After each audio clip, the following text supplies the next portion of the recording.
All right, so good morning, everyone. My name is Jesse, and I am the lead on the Conservation Stories Canada project. I am thrilled to continue a series of digital interviews. In the wake of the pandemic, it's hard to get out and about across Canada to feature some of these stories, so it's been so nice sharing people from across the country and all the amazing work they do. So about a week ago, I had the chance to talk to Dr. Jackie Litzgus, and really, it's very rare for me to find someone who is as enthusiastic on a phone call as I am. And Jackie blew me out of the water. If anyone who's watching this in their life can find something that they are as enthusiastic about or that they love as much as Jackie loves turtles, you are just set for life, which is a really thrilling thing. So I want to take the chance to say a huge thank you to Jackie for joining me today. Thanks, Jackie. I really appreciate you being here. I'm excited to be here, Jesse. Thanks for having me. My pleasure. So tell us a little bit about yourself. Where do you work? What are you up to? And tell us a little bit of the backdrop on that turtle love. So I'm a professor of biology at Laurentian University in Sudbury, Ontario. I've been a professor at Laurentian for about 15 or 16 years now. And my research program primarily focuses on the ecology and conservation of reptiles at risk. So a lot of turtle work and also some snake work. We do research to try to inform decisions about conservation of these animals because they are, on a global scale, at great risk of extinction. Yeah. So what got you into this? I mean, a lot of people sort of gravitates towards birds and mammals and things like that. I grew up with Steve Irwin, so reptiles were always my favorite thing. But what was the allure for you? So for me, it comes out of a childhood fascination and experience and opportunity to actually be able to go out right by our house and go look for snakes and turtles that lived in the creek by our house, and we could bike ride to a field where we found all kinds of snakes. So I had this opportunity to fall in love with these animals where I could find them in nature, and this was something I did with my older brother, and this was how we spent our time. That experience, stuck with me, and the passion that I developed for those animals, I could then transfer to my career. Like, what a rare privilege and opportunity to take what you love as a kid and turn it into what you do for your whole life. Like, this is an amazing opportunity. Yeah, it's been so fun doing these interviews because I keep running into people who are so passionate about what they do and have that echo that same sentiment where they just get to do what they love and it's not really work, and it's such a fantastic thing to get to cover. So for people who might not know, people who might be a little skittish around certainly snakes, is there something that you can tell us to really, I don't know, inspire us? Like, why are these animals so cool? What makes them so special? Well, turtles obviously are so cool because they have a shell, their whole body morphology has been changed, right? Their rib cage is now, on the outside of where their arms and legs come in. I mean, they're backwards to what we are, if you think about that. And that body plan, that shell plan, has been there for about 250 million years. They've perfected that, and it's been around for a long time. And so that's one thing that's fascinating. So turtles have been around for a very long time. They're not dinosaurs, but they've been around for such a long time. And the other thing is that even sort of more currently now, an individual turtle that you find out there on the landscape, that turtle can live for 50, maybe even 100 years. And so it's also this sort of instills in me this respect for this animal that's been on the landscape for so long and has seen so much, that I feel this sort of almost deferential interest in those animals, and that's what drives me to want to protect them so much, because they sort of have precedence over us on this landscape. Yeah. And you talked about working to conserve these animals at the beginning of our talk today. What are the threats that they face? If I'm a turtle and I'm in the habitat in Ontario near Sudbury, maybe, what are the threats to me? So for turtles, there's a series of threats, and I would say the top one, and this is true for any organism that's in trouble, is habitat loss or habitat destruction, right? So an animal on the landscape, it needs certain things. It needs habitat to live in. You need a house to live in. The animals need their house. And because of habitat destruction, of course, these animals are losing the critical features of their habitats that they need. So that's the primary threat. And the second threat, one of the second threats for turtles, is actually road mortality. So turtles and snakes as well, they do seasonal migrations where they move around. Like, a female will make a migration to her nesting site. And when these turtles make the migrations, they encounter roads. And of course, then they may get struck by vehicles. And when a turtle gets struck by a vehicle, it's killed most of the time. And often it's a female who's out on her nesting hike. So not only do you kill her, you also kill all of her future babies and probably the eggs she's carrying at the time that she's making that migration. And so turtle populations can't survive this kind of mortality of these adult females, especially. So habitat loss, road mortality, and another one for turtles that's a bit particular to that group is collection for the pet trade. Because turtles are fascinating, and I'm not the only one who has passion for turtles and all their interesting attributes, other people do too. And so people have collections of turtles as pets. And so there's a very strong drive for illegal collection of turtles. And then they're sold on the black market. And this illegal turtle trade has been compared to drug trade, like drug trafficking. It's been compared to weapons trafficking, and often the same people traffic turtles that traffic these other things. So it's a big threat for turtles as well. And then similar to pet trade, there's also the food trade. Turtles are viewed as having some religious and medicinal purposes, which is not true, but they're viewed that way. And so they're collected also for these sort of medicinal purposes as well. So for a slow-moving animal that is, I guess fairly easy to find, this seems like a lot of things to pack on. With road mortality, in Banff National Park, I had the chance to see these giant, beautiful wildlife corridors that allowed animals to transfer between areas. I've never seen these in Ontario. I don't know if we have something like this, but for that or for any of the threats that you mentioned, what are we doing about it as a society? What are you doing about it? I mean, what's going on? So the Banff overpass that you mentioned is a really good thing to note. So here on Highway 69, south of Sudbury, so Highway 69, is the north-south corridor, Highway 69 400 that connects Southern Ontario to Northern Ontario. And so that highway passes through a lot of really great wild habitat still through the Georgian Bay, Eastern Georgian Bay area, which is a biodiversity hotspot. And so if you've traveled recently along that highway, you would have noticed that it's being four-laned. It's being converted from a two-lane highway to a four-lane highway. And all along the side of that road, there's fences. You might see little short fences and think, why are these fences there? And those fences are put in place to try to keep turtles and snakes and other endangered animals off of the road surface so that they won't get struck by cars. And then those fences guide the animals, the turtles and the snakes, to culverts, special culverts or eco passages that are underneath the road that help guide the turtles and the snakes from one side of the highway to the other without having to go on the surface of the highway where they might get struck. In addition, on Highway 69, you might have noticed if you drove it, this beautiful overpass, and it's got these symbols in the concrete on it of different animals. And that overpass was created for the large mammals that are in the area. So the moose, the deer, the bear, the elk. And so there's an overpass as well for the larger animals to be able to pass safely across the highway without getting struck. So just south of Sudbury, we have some pretty spectacular road mortality mitigation structures in place. And those are being tested in terms of how well they work. And so there's different research programs going on. And I think this is great. You mentioned Banff, I'm mentioning Sudbury. Canada is really doing a good job in trying to invest in these types of mitigation. You answered so many of my follow-up questions in that. That was beautiful. I picture, by the way, all the moose and deer trying to use the culverts, and then the engineers going, man, we really can't. That's not going to work for everybody. We better build something else. So we're in the stages of trying to understand the efficacy of these programs right now. So there's active research being done by Laurentian, by your team? So there's some active stuff happening. There's some stuff that's already been done. So one of the research projects we did previously was to test the fencing that's directly south of Sudbury, just about 30 minutes south of Sudbury.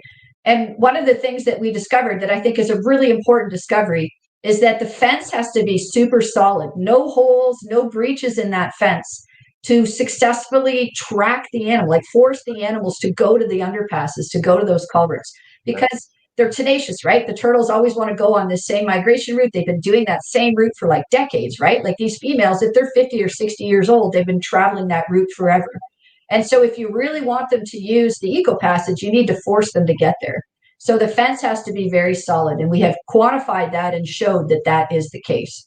Okay. We have some other work we're doing, a new project that's just going to start actually, looking at the efficacy of a different kind of road mortality mitigation, which is putting the big rock riprap rubble, on the side of the road, hoping that'll prevent animals from trying to access the road because they won't want to walk over that big rocky sort of structure. So we're still working on this. And one of the things that we've added to it most recently is also looking at railways, because roads are, an infrastructure that cuts things in half, but so are railways. So now we're also starting to look at what kind of mortality is happening on railways for animals And if there's some kind of mitigation we can build into railway systems to prevent mortality as well. Outstanding. I wish you well. I'm excited to hear about the information. And again, road mortality is something that I want to be covering over the entire course of this year. It's something that a lot of people bring up across Canada. It's a big issue. And I mean, if you think of it as a driver, the number of times that you may have hit an animal or may have seen an animal hit on the side of the road, it doesn't seem like a lot, but that adds up if there's so many roads and they're all over the place, and plus those animals are cleaned up. So this is a really important piece of research, and I'm excited to again hear how it goes. So for the pet trade, I'm curious, because one of the things that we cover a lot in my other work about international wildlife trafficking and wildlife trade is this idea of having them for pets, having them where people can put them on their shoulder, and that's not a sustainable practice.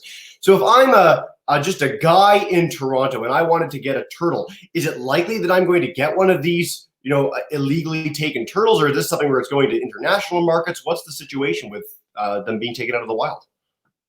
So this is something I know less about, I have to say, about how the turtles are collected for the international trade. Now, if you are a resident of Toronto and you want to buy a pet turtle, you can go, of course, to a local pet store, or you can look on Kijiji, and there's different sellers of turtles. And there are some rules about what species are allowed to be sold. Like red-eared sliders, of course, are the most common pet trade species that you see.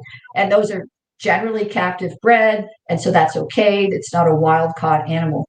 But for this illegal part that's happening on the side, I think in some ways you kind of need to know somebody to know how to get one of those animals. Just any average person off the street wouldn't be able to probably buy one of those illegal turtles.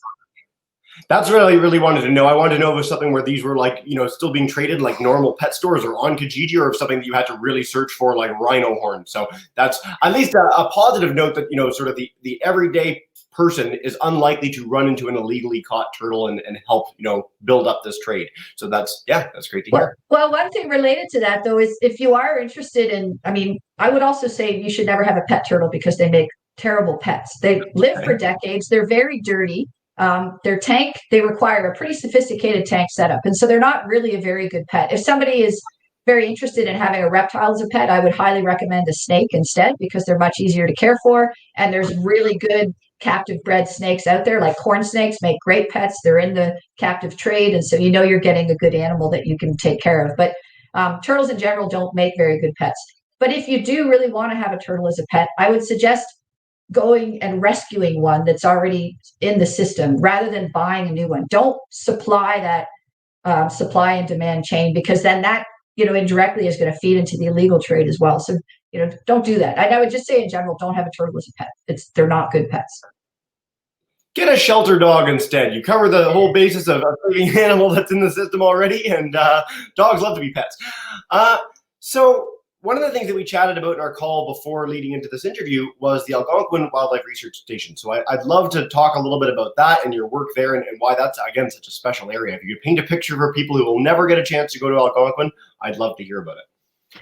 So, of course, Algonquin Park is our iconic provincial park, right? And everybody in Ontario knows Algonquin, everybody in Canada, and internationally it is known as one of our gems of the country.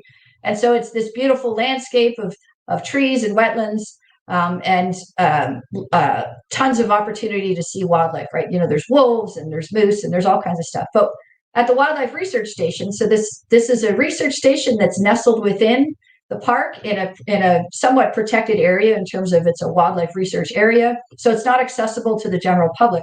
But for over 75 years, this research station has been collecting data and has some of the longest term research projects going on in the planet. So there's I think it's 65 years of small mammal research. It might even be more than that now. And for almost 50 years, we've been studying snapping turtles and painted turtles in Algonquin Park. So we're heading into our 50th year of data collection. So several researchers over time have contributed to this, obviously, but it was started by Dr. Ron Brooks, who is a retired professor from the University of Guelph, and he was my master's thesis supervisor. And then Dr. Niall Rawlinson, who's currently a professor at University of Toronto, who was also Dr. Brooks's graduate student. Niall and I together are now running this long-term turtle project. And so it's a phenomenal opportunity. So I mentioned how long these animals live. So 50 years is still really a drop in the bucket for some of these animals, in their lifespan to understand them. But we are starting to get incredible information, and we're starting to get we're starting to get real data to look at shifts that happen in behavior because of climate change, for example, because 50 years ago, things were quite different than they are now. So we're seeing, for example, shifts in when females lay their eggs. They're nesting earlier now than they used to because spring is coming earlier now than it used to. So these long-term data sets for long-lived animals that are at risk of extinction are paramount to making really good informed decisions about protecting those animals into the future. Yeah. I love that we got a chance to touch upon sort of this long-term research study. This is something that you hear about in conservation a lot. Jane Goodall and the research station at Gombe is a classic and worldwide known example. So it's really exciting to get to highlight these sort of places because the data that they collect are so much more valuable in understanding the life history of species, how things are changing over time. So yeah, I really appreciate that. We're going to link in the Algonquin research station into this interview afterwards in editing so that people can see and learn more all about this. I also love that it's a legacy project. This is something I keep running into across Canada, is that you'll have this like iconic titan of conservation or major person that like led to the creation of something, and then their students will go on and build it up and keep it going for many, many years.